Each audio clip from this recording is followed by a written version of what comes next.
Today we're here to teach Sean how to roast chicken, Puerto Rican style. This is our chicken. Now, remember, safety first. We washed our chicken, we washed our hands. Always remember, anything that touches the chicken, you want to make sure you wash it down with some Clorox cleanup or something, just to make sure, you don't leave any bacteria laying around. Wash your hands thoroughly before starting. And as Sean has already washed his hands, we're going to start off with giving him a knife and teaching him how to cut a chicken open. You're going to cut into the breast from here, sticking the knife straight in this way. Here, let me show you with one, and then you can do the next one.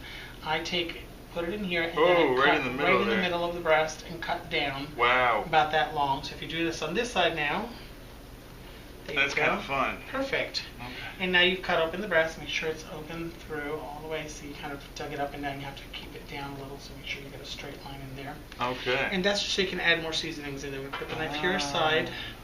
Now, I have about a tablespoon of adobo. You can use any brand of adobo you like. I prefer Goya products, but I'm just a Goya boy. What can I say?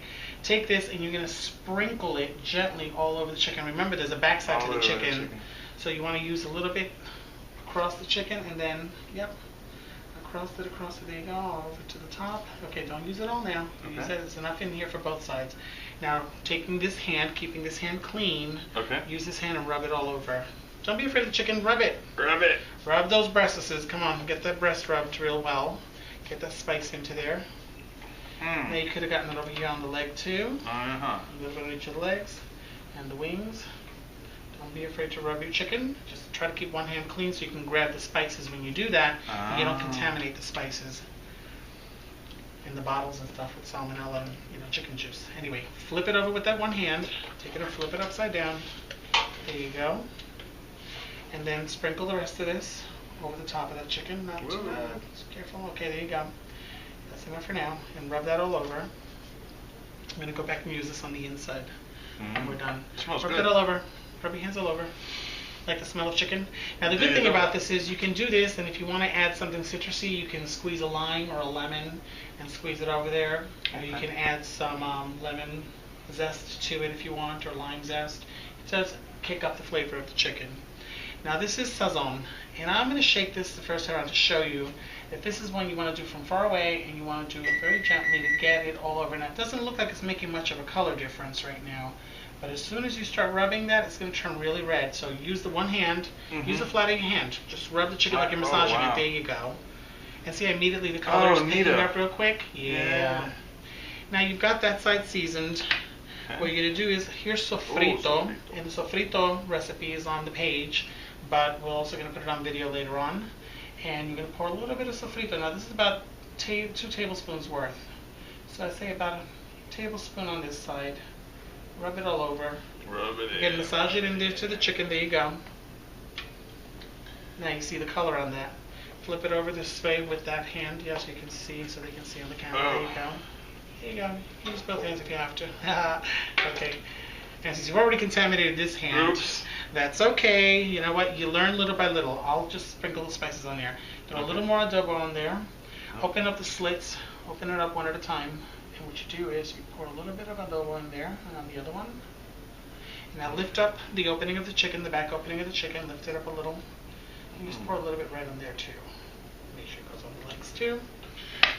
Okay, rub that all over, and now we're going to do the sazon. Now the sazon, remember, has to be at a distance, so you don't sprinkle too much on it. This is 1 envelope of sazon with saffron, con azafran. It's my favorite to use because it adds a lot of color, and saffron just adds a really good flavor to the chicken. Rub that all over. There you go. And rub inside the inside of the hole so you can get it all perfect. Now, here's the sofrito, what's left of it. You want to pour it all over, and there you go, rub it all over. That'll be perfect. Now we're almost done. We still have about a half tablespoon on there. Yeah, a little bit right on the inside right there. There you go, you got the idea. And so the legs right there, make sure you get the legs really good. And here's the rest of that sazon. We're going to pour some of that in the back, open up the back there. Okay, and you want to put some right into the sliced areas, open slits. Here we go. Get it all over the legs too. Give it a good rub down. There you go. Look at that. And rub the back of the wings. Get the back of the wings. Don't get the juice all over outside of the pan. Sometimes you can just do the whole thing, put the seasonings in one container. You can combine them into one container so you have what you know you're going to use. That way if you do contaminate on a separate plate like this, you're not contaminating your spice jars. Okay. So this way you can grab it and say, okay, I'm going to put it on here and then set it aside. So you use the rest all of it? Yeah, use it all up because that's going to give it all the flavor. Like I said, it's a tablespoon of adobo, 1 envelope of sazon for 1 chicken. Okay. So flip it over again one more time because you didn't get the wings. We're going to make sure to get the wings really well. See, the wings are a little pale. Get those all over the wings, rub them over real good. Heck, that chicken's getting a better massage than I am. I'm jealous. Come on, turn it over again and pour the rest of the sofrito on there. Make sure it gets into the slits really good, to the openings there, and you've got your seasoning done. Now, before you start doing this, of course, you want to set your oven to 350 to preheat it. Make sure it's down on the bottom shelf so it can go on the first shelf, and you're going to thoroughly cover this up. You can cover it with aluminum, or if you have a pan like this, you can just put a cover like this on it and you're done. Now in the meantime, you can go wash your hands in the sink with soap, and I recommend using a little Comet because the sazon can stain your hands at times. And this will be ready for the oven now.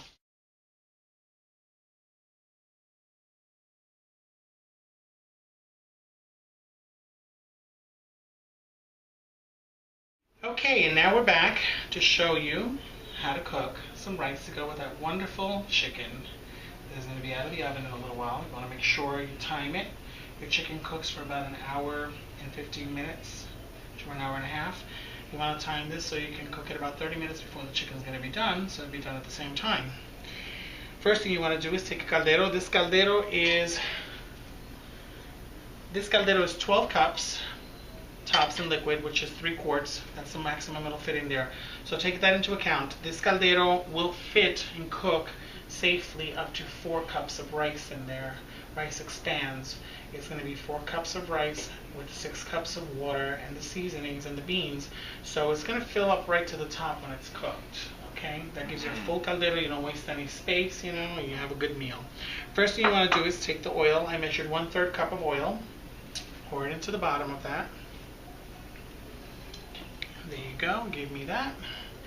And then you're going to take your tablespoon of adobo, any favorite adobo you have, and pour it in there. There you go. That'll be next. And then the sazon, the sazon's right here. There you go. That's 1 envelope of sazon with saffron, again with azafran. That gives you a lot more color. You don't have to use that one. You can use any of the ones you like. And that's chicken bouillon. You can use 1 envelope of chicken bouillon. I prefer again to use Goya, so I like that one. It adds a little more color to it as well. And it's 1 envelope of that. And then you've got the olives, about 10 olives I throw into the pot of rice. People like olives, Spanish olives in the rice. They just do. And I happen to like it. I grew up with it as a kid. And then today we're making Arroz Moro, which is black beans and rice. And you want to use a can of beans, black beans. Put it in there, drop it in there, and scoop it all out. I like to rinse my beans out first, so I opened up the can and rinsed them out in the can. You can put them through a colander, whatever way you like to do it. And you can use the same recipe to make rice with pinto beans, with garbanzos, with gandules. It's the same concept. You just have to change the type of bean that you like to use. You do it white beans, red beans, any kind of beans you like. And then here, scrape the bottom out. Don't leave anything going to waste. It's not want not. Are you having fun with this? Do you like it? It smells good. Oh, I love teaching you how to cook. This is fun. And you like Spanish food, don't you? I love it. Wonderful. Well, now we have all our ingredients in the pot. A lot of people freak out because they go, oh my god, oh my god, oh my god, I got to do it immediately. Well, this shows you can prep it all up before you put it on the stove. You're going to put this on the stove on high, bring the water, 6 cups of water to a boil, and then you're going to put the rice in there. So we put the rice in there. Yeah, we got the water here, and we're going to do the water. I measured it in here, 6 cups of water, and I'll pour it in so we don't splash anywhere. Oh. You can do it straight from the measuring cup. You can mix it up, or you just let it sit there? You just mix it up. If it's on the stove, you can mix it up. Oh. And you're going to bring this to a boil. Here's your spoon. And gently, this is the one thing that gets me with guys. They tend to not, they go in there roughly and start moving the thing around. Be gentle so you don't splash everywhere and make a mess. See? Okay. Give it a little swirl like that. There you go. Now it's going to go on the stove. You're going to bring it to a boil. Once it comes to a high boil on high, you're going to have the spoon on the side, because then you're going to put the 4 cups of rice in there and give it one quick stir, tap tap, and cover it. Hi, we're back here again showing you what it looks like on the stove. We put it on here and it's just about to start boiling. You have to have 4 cups of rice measured in a bowl. Some people like to wash their rice. I don't. That's why I like to buy it in the closed, sealed plastic bags, so I don't have to worry about outside contaminants. Once these are processed, the rice is pretty clean. So if you buy it in a closed, sealed sack bag that doesn't have any contaminants getting through it, you're better off. If you buy it in a sack where the contaminants can get through it, then you're better off washing it. Now, Sean, take the spoon. See how it's in there already? It's boiling. Okay. We're going to pour the rice in here. Give it a stir gently. Gently. Remember what I told you before? Gently. You might tend to stick your hands in there and rough it out. There you go. That's one good swip. There you go. Tap, tap, tap. Get it out of the way. And now you put the cover on it askew. And turn your temperature from high to medium. It's going to cook for 25 minutes. You don't need to cook it for a minute more unless you didn't do the measurements right. But if you get all these measurements right and do everything correctly, 25 minutes and your rice will be done. We'll be back to show you what that looks like in a minute. Okay, now the rice is done. Let's see it. Look at that. Ooh, steams right up. Perfect. That looks yummy. Always using safety first. Let me do this from this side here. You grab it from that side there and hold it in place. Okay. So you can see you take the rice and you start turning it from the outside inward, okay? You just go around, work your way around, flipping it around. Always from the outside to the inside. Hold it tight. Nice and safe. And this will give you your rice with black beans. Arroz Moro. Look at this wonderful rice that people just love to pair up with chicken or pork.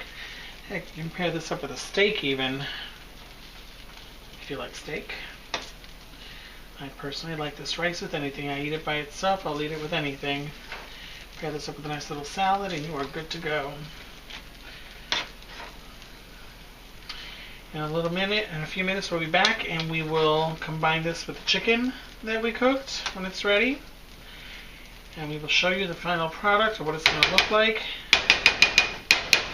And you've got arroz moro, which is rice with black beans, and oven roasted chicken. So this is ready, and make sure your temperature's been turned off. Don't forget to turn it off and remove it from the heat. We'll be back in a minute.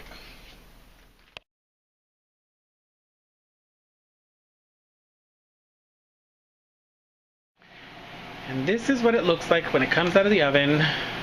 I already put a few slices in it to make sure it was done. I like to cut it open and check it out. So it's ready to get cut up and go on a plate and be plated. Okay, now we're back. This is our arroz moro, rice with black beans. There's a piece of thigh. I got a piece of breast. Let's try out your rice and chicken. Let's see if you're not going to kill anybody today when you go home and cook. And the chicken should be tender enough to take apart with a fork. You don't even need a knife. Good rice. Good chicken. Yummy. See? Now you can share it with all your friends and family. Now you know how to cook rice and make chicken. Let's see what we teach you next time. He's killing me. He's killing me. Couldn't help it. A little fun. So come on, some of that breast meat. Nice and tender. Moist. Yeah. That's the way that chicken ought to be, nice and moist. You're enjoying that, aren't you? I am. See, and you cooked it. So this is Cooking with Your Man. Enjoy.